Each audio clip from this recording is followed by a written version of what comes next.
Welcome to Not Milk Never Milk. Subscribe if you're lactose intolerant.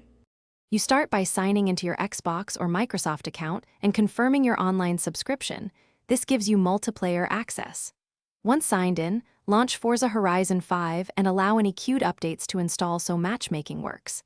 Connect your controller and headset, then check network settings. Wired Ethernet reduces lag. Make sure NAT is open or moderate. Strict NAT blocks sessions.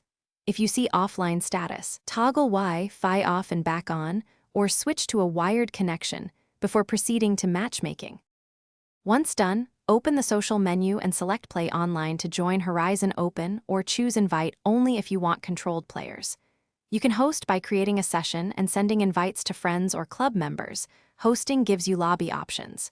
Make sure your privacy settings allow invites and joining, set to friends or open as needed. If you plan teamwork, create or join a convoy. This ensures synchronized events. During matchmaking, watch the progress bar and accept any prompts to load into the live world.